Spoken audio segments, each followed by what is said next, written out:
This third in a short series under the overarching heading of Falling into Grace, which will continue to be an overarching theme for many weeks to come, but they're going to enter into some sub-themes soon. This one is, you know, it's the way the world works. This would sort of be like the summary or the concluding something. I don't know what it is. I do feel guided to reiterate the fundamental points that I've been making. It never occurs to me that the simplest, most powerful teachings are get old, or that I get tired of hearing them, because they're the ones that always I should have come back to anyway when I got through with the complicated stuff. So let's look at the word grace for a moment. And again, and there are so many ways that it gets used, but it is a term that we will find up at the center of all really true and powerful spiritual teachings. In the Christian tradition, it has a particular comparative way of being looked at. There's the Mosaic law, which basically was an eye for an eye. And then there's grace, and there's a way in which they're not all that disconnected from each other. So let's look at Mosaic a little bit longer so we can see how long that has actually continued to be the essence of what attracted people, even within what we call New Thought. Mosaic law is otherwise stated as the law of cause and effect, sometimes called the creative principle. As you think, so you experience. As you sow, so you reap. And the surface mind takes all of this to mean, okay, the key to spirituality is sow the right kind of seeds, I get the right kind of results. And I'm in charge now. And I'm going to change all my thoughts. And also, early, it was actually focused more on behavior than it even was thoughts. It was like, don't do bad stuff, and bad stuff won't happen. That was the early Mosaic, like, so like, don't kill anybody. And you want, don't, covet your neighbor's possessions. That's more of attitude. So it was. You can see the well-intention in it, sort of like, how are we going to live together if we go around stealing each other's, goats, and blaming each other. Honor your father and mother. That sounds like okay advice. A lot of humans find it tough sometimes. That's the Mosaic law, and we don't want to cast it out. We don't want to make any bad comments about it. We just know that, in a way, it's a limited understanding of a deeper truth, and that largely humanity was not quite prepared yet for the big step. Then we have, of course, all of you know this, but just in case you don't, a few of you don't, we view the whole scriptural record as archetypal or metaphysical interpretation, meaning the whole story from the so-called fall from grace, back to falling back into grace, is a story of what it's like to be a human, have awakenings. It's filled with principles, but it's all meant to be looked at as pieces of ourselves, not some historical record. So, for example, when you find Lot and his wife hightailing it out of town, and they're told by God, don't look back, and Lot's wife looks back and turns into a pillar of salt. Right there, you sort of get a pretty good example of, it's a metaphor. I mean, do you think she turned into salt? Well, maybe. Miracles happen all the time. But I'm not. That one, salt preserves things as they were. So basically what it's saying, when you look back at the way things were too much, You keep them stuck that way. So instead, don't look back. Well, I mean, you can see how that would apply to any of us at the right time. There are times, of course, in which you might want to take good inventory of where you've been. I know a few programs where we're pretty clear we better look and see what all we did. Otherwise, we might be in denial and go do it some more because we didn't really get that it didn't work that well. So all these teachings have a balance. Nothing is like literal. They're just metaphors and pointers to help us. So that's the Mosaic Law. And then, of course, in New Thought, because we like to sell people stuff that's real popular and fill up our pews, we like to tell people they have control of their life, they can create everything they want, and you can change your thoughts and change your life, which is about 1% true and 99% not true. That's my opinion. You can cast that out, give them mind your own. But you might take a look at how well it's worked for you so far. And just see, you know, why do we keep buying these books and doing that when we have only a marginal success rate? So that's the Mosaic Law. There are built-in misunderstandings and limitations in it. So let's get into how it shifts to grace and what the simple shift. This is the thing with grace. It's too simple. The human mind is so, you know, it's so like Lot's wife. It's seen so many bad things happen for so long. It's just really, really difficult for the mind itself to believe that things could just come kind of burst into divine order and be filled with miracles and synchronicities and grace. And suddenly we would see somebody that we were sure was a bad person. And we go, oh my God, I was blind. I was seeing my own projection. There's nothing wrong with them at all. And then they start behaving differently. And that's not usually how the human mind thinks. So these are pretty good teachings. So where the distinction lies is the difference between how we value thought and attention. We got the two kind of confused. Hardly anybody clears this up. You can change thoughts and get different results. There is no doubt that that law works. But we've known this how long? So maybe there's something deeper and more we didn't quite get yet. There is, and this is it. Attention is the real critical issue here.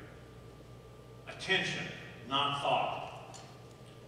The truth is, no human being on earth, save maybe a tiny handful of yogis who spent a lifetime up in the Himalayas contemplating their belly buttons, ever achieved the ability to make sure every thought's just, and they lose interest in it at that point anyway. Controlling thought stops being the idea. Attention is what's key. So if you watch, you can see right now, put your attention in your feet. You feel the energy in your feet? Yes? Come on. Put your attention 100% in your feet. You can't find any thoughts down there, can you? Okay, no thoughts down there. They might be going on, but you're not attending to them, you see. Now put all your attention in your right hand. I mean, hold it up and look at it and just like study the lines in your fingers. And if you have jewelry on, notice the jewelry. And suddenly all your attention is on the right hand, and although thought was probably going on, you didn't notice anymore. Because you were paying attention, you were giving your attention, not paying. Change that part. Giving attention to something else. So when I do heart circles and I invite people, just place your attention on the heart center. The heart center doesn't think. And it is actually the true spiritual source as a gateway embodied in the microcosmic body into the macrocosmic radiant, infinite, unstoppable love. So it's a real simple shift. So that's the critical issue. Not changing thoughts, which is a lifelong process whereby we might try to think, we think that we thought so many bad thoughts and we better get in there and fix them. now a bunch of them are embedded down here in the subconscious mind. Uh-oh, I'm going to have to go dig those up. That's 20 years therapy, you know. That's not really the teaching. It's not, we're not belittling therapy. We're not belittling any of the other more measurable and relative teaching. We simply want to understand what is the simple and most powerful teaching that exists on earth. Teaching meaning pointer, not a bunch of words and intellectual understanding. What is the critical issue? What is the most significant point? It's attention. You have the choice to place your attention, as long as you think you're a separate self, which you'll wake up from too, eventually. But during the process, attention is critical. And knowing that you do not have to, anybody knows anything about meditation knows that fight your thoughts in meditation is just an exercise of futility. What you do is you just ignore them, like clouds going by or whatever. And your attention becomes, you become identified with the infinite radiant field that's quiet and still and silent and present, which is actually the source of grace. That's the jump, that's the leap. And you really don't have to do anything else from there on. You can be done with doing. You can be done with all the rest of it. There's some other nice relative thoughts you can apply later. In other words, like if you bursting into your awareness is a divine idea that, I'm supposed to do that. Well, you'll go do it. But you won't go, oh, now I got to figure out how to get this. And you know, you'll just know it's going to happen. And you flow with it and things gather and it orchestrates. You've had life unfold like that for brief periods of time, haven't you? Where you just had an idea, you knew it was right, everything fell into place. What if life's supposed to be that way all the time? What if it's not hard to get there? What if all it is sort of relaxing and letting go and letting go, and letting our attention sort of rest more of the time in the still silent source? That's grace. So when we get this message of Christ coming into the overarching biblical story, what we have is this character. I have no interest in arguing the historical validity of the scriptures or the accuracy thereof. God, what a headache. All we know is we have the story. You know, when I read Jack and the Beanstalk, it's a touching story. And he brings this gold back home to Mama, too. You know, I don't care whether Jack actually existed or not. You know, I'm not interested in that story. That's for real smart people that think whether something is literally accurate or not is all meaningful. Which reminds me of some humor. I told y'all that I got to stop that.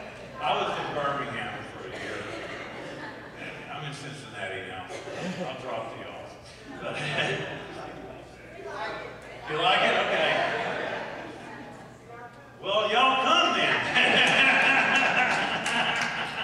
By the way, Sam told me there's food downstairs, so if you want to come to the town hall meeting, you need to bring it. So I said I would devote these.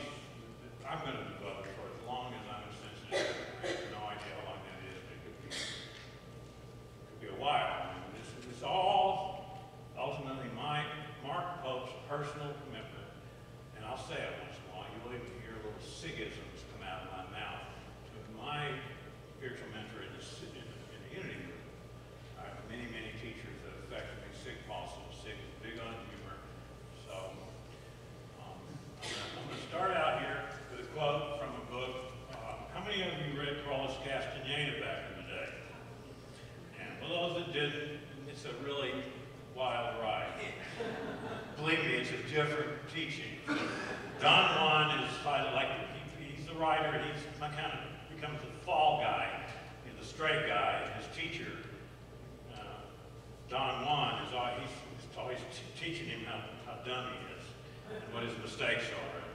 That's sort of the fun part of the book. So anyway, this is a quote by Castaneda. You can bet it's something that he's repeating that Don Juan once said to me. Self-importance is our greatest enemy.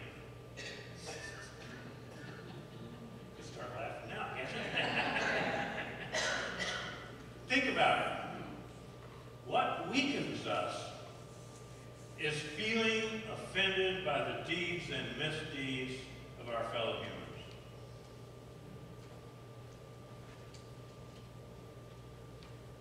Our self-importance requires we spend most of our lives offended by someone.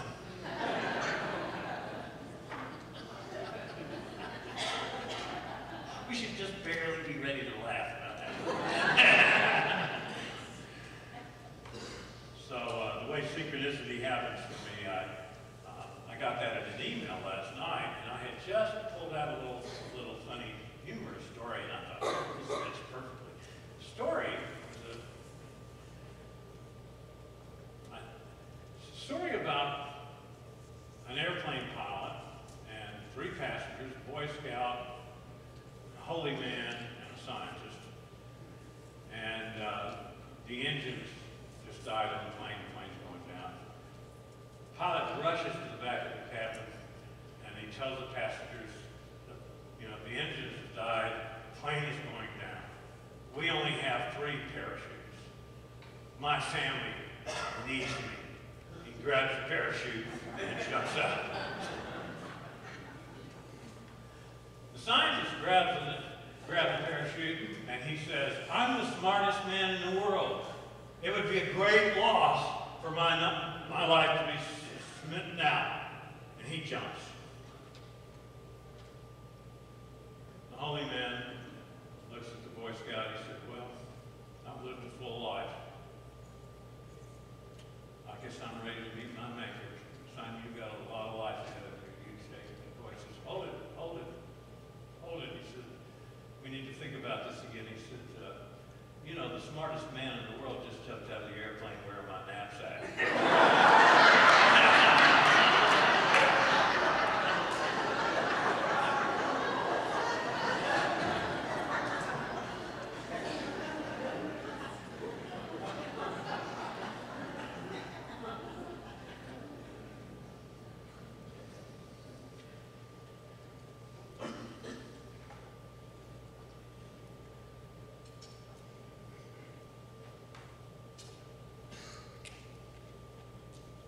There's grace.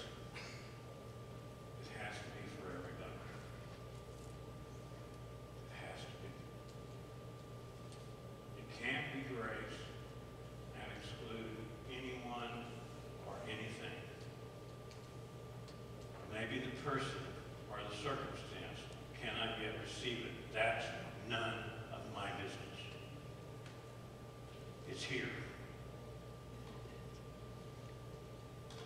That's what's actually being shown through the parabolic, allegory story of the Christ and Jesus wherever he walks.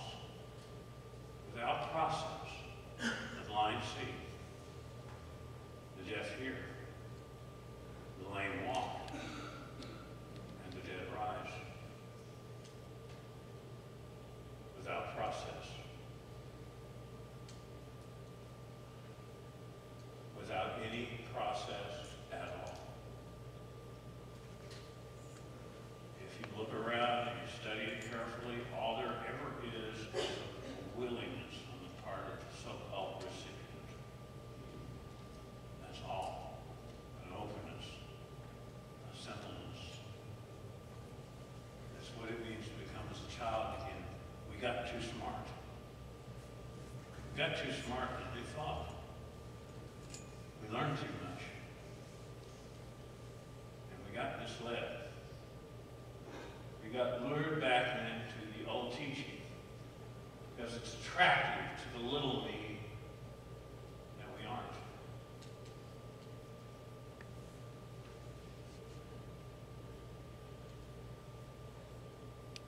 I proclaim right here and right now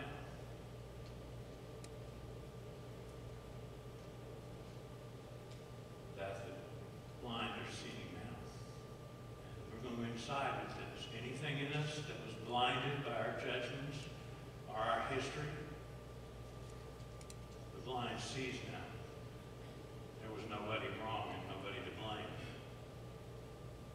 It was nobody's fault.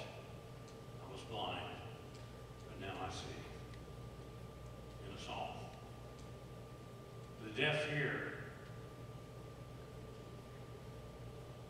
where I could not hear this before, it now penetrates the places in me that weren't ready before. I get it. The message is now, and it's for everybody. The lame walk. That means the part of me that's been struggling to keep up, limping around, believing it has to be hard.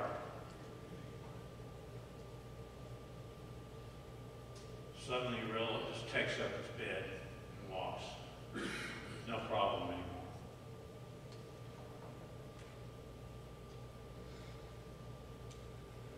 Issues and problems that plagued us for a lifetime and were, by all measures of the five senses, evidently going to take a long time to fix, hard or more. They drop away.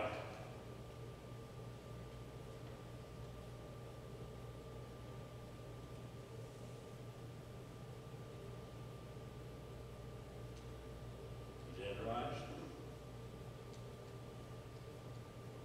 Out of the ashes.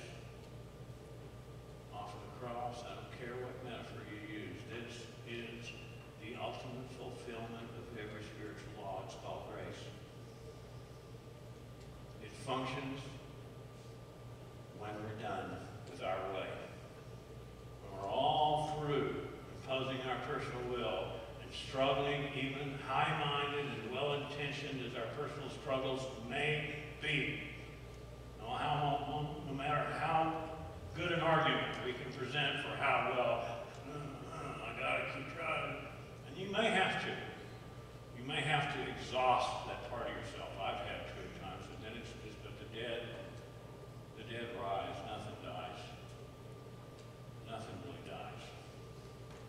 An old form dissolves and frees up the energy that was trapped in some limited form, and it bursts into new, creative, lit up, radiant form.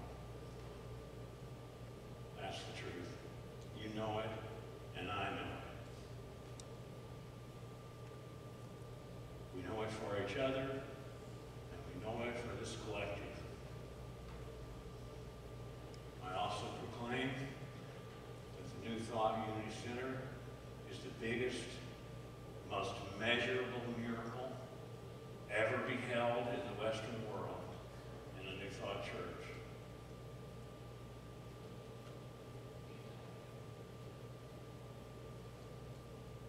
Period. I'm not buying anybody's story of anything less. You'll have to run me out of here if you want it to be less. And I'm not going easy now that I'm all the way here. I'm just playing wrong. So I'm going to reduce this to a teaching that you've known forever. I guarantee there's probably not a single person in the room that ever went to any kind of unity, religious science, New Thought church more than a handful of times that hadn't heard it. We know it was true then, we're going to know it's true now, because my view on the truth is it better be kept simple. There's nothing complicated about the ultimate and most powerful truth. It was expressed in these words long, long ago by Emmett Fox, one of the original pioneers of this work in the Western world. It came out in a pamphlet. Most of you probably have it. You've looked at it umpteen times. Its language is a little politically incorrect, called the Golden Key. Golden Key is so simple. Oh no, give me something more complicated. Give me 8 steps that I can do. Golden Key says, and I'll just forget his language and upgrade it today. Remember I said the distinction is understanding, we're worshiping the power of thought. No, it's the power of attention. And most of our attention needs to move to a place that antedates or is prior to thought. That's when the new powerful thoughts come from. So, picking out our own favorite thoughts is a really bad management plan. Turning attention away from thought and directing it back to the source. The Golden Key says, take your attention off the problem and put it on God. Period. End of it.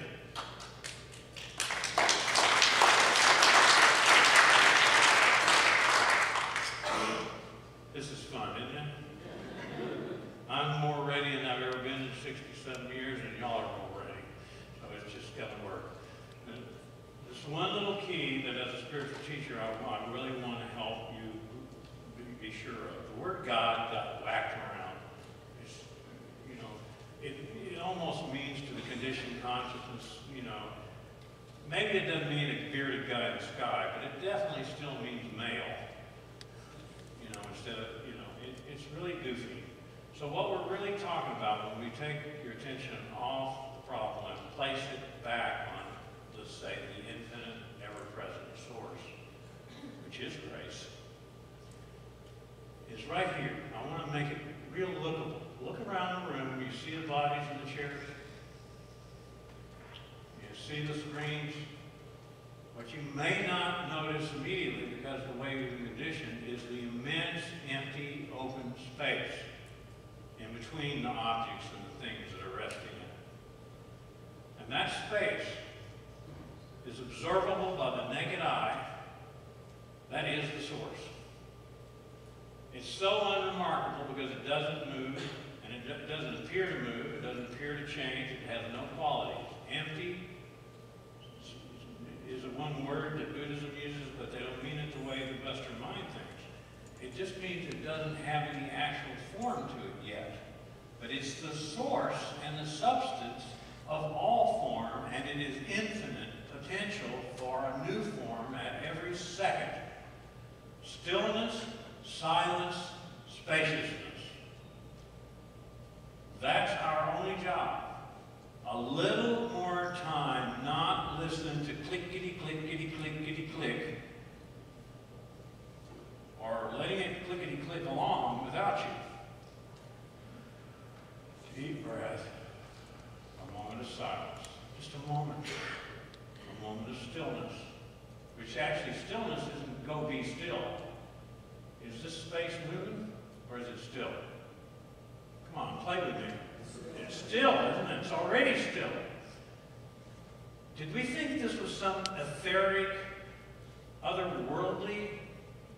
When they say we live, move, and have our being in it, it's accurately, literally, observably correct. We are walking around in the kingdom, pretending to be wounded, scarred, limited victims. I'm going to recast your role. They sent me from Universal Casting to tell you that you're no good at that role.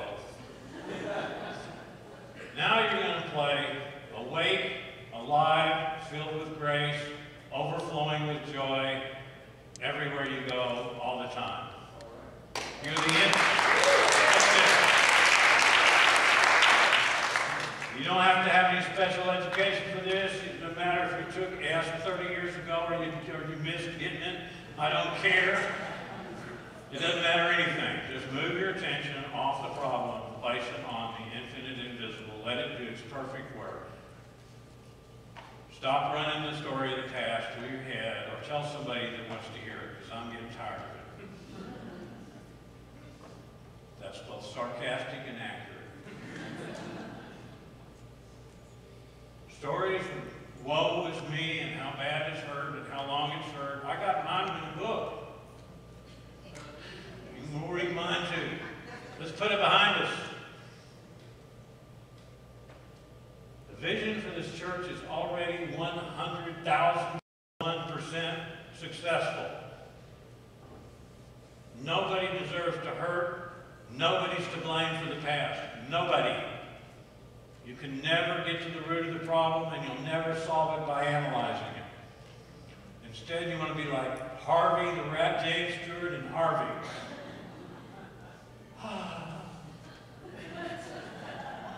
No matter where he looks, he sees good.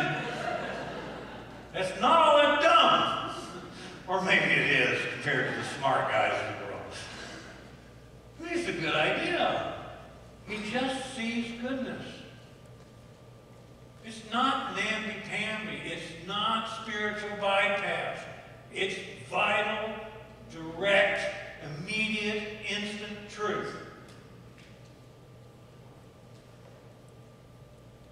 Let's do it.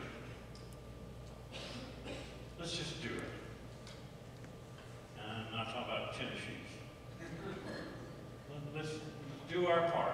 Move our attention as much as possible, just a little, off of all the old problems, all the old repeated patterns, all the old stories. If you need to spout a few more of them out, of course I'll listen to you. You can come and download a few minutes to me, and I'll tell you that you're blind. Kneel and kneel. but really, it's the same way for Mark. Never for a moment think that when I sort of preach or I express the instrumentation of my ability to speak and articulate words that I exclude myself from a part of the listening audience. I'm in it with you. Every word I'm saying, I also am listening to and being shifted and changed by. I too am experiencing, you'll know this, honest to God truth, we're going a little long, I'm going to tell you the truth. What I've seen at NTUC, now maybe I am like Jimmy Stewart, but I don't think so. I've seen more miracles happen here in 3 weeks than I've ever seen in 66 years. We had a board meeting yesterday that was absolutely not a moment, not one moment of conflict. It flowed like one long experience of grace. I'm sure we were all going, wow. The staff is getting along and cooperating and working together wonderfully well. We're ready for grace now. We have it. Somehow it already was coming in. It was like we just had finally reached the place where we were fully ready. Not just one of us. See, I've seen lots of one individuals wake up and their lives change. They hit a bottom, they get ready, they confess their limited ways that trapped them for so long, and something comes in and helps them change one at a time. I've never really seen it happen all at once for a large group of people. It's happening all at once here. Everywhere.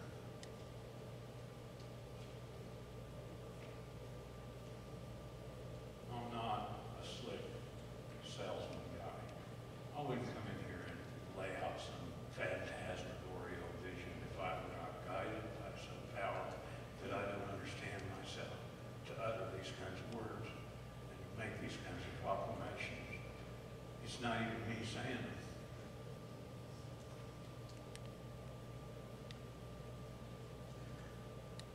We're already successful here. Beyond our wildest imaginings. We are.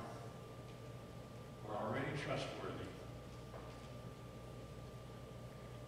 Every dime and every dollar that flows into this movement will be consecrated and dedicated to the liberation of humanity from suffering, and it'll be used by the wise direction of the Holy Spirit. I call it that. I still like that word. Through us all. That's what will happen. There will be no limitation. There will not be any reason to fear not enoughness again. There's not any truth to not enoughness.